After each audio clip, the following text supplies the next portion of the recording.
حمزة المسعدي في التنفيذ. حمزة المسعدي اللي خذا مكان جاسم الحمدوني. حمزة المسعدي يتقدم. حمزة المسعدي ويتصدى فاروق بن مصفى. يتصدى فاروق بن مصفى.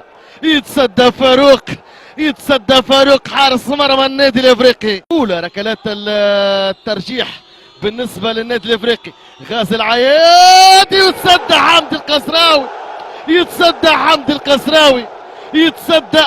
القصراوي. مباراة حراس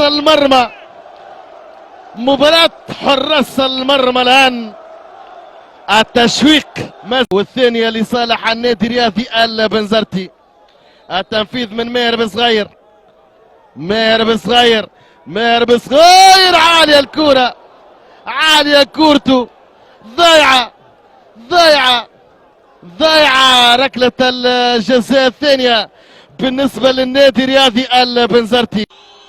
بلال العيفة أمام حمدي القصراوي. بلال العيفة في الشباك.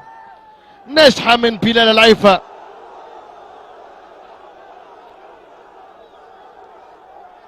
افريقي محمد الحبيب يكن امامه فاروق بن مصفى.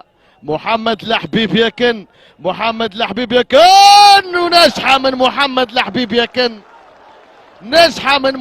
الحبيب يكن. قلت عملت مباراة ممتازة محمد الحبيب يكن، كذلك سجل. ماتيو روسكي في التنفيذ. في الشباك. ناجحة من الزيمبابوي. ناجحة ركلة الجزاء في الدفاع لسيف الله حسني. يتقدم فسيف الله يتصدى فاروق بن مصفى لكرة سيف الله حسني. مختار بالخيثر في التنفيذ. هل يكون حاسم مختار بالخيثر أم سيتصدى حمدي القصراوي؟ مختار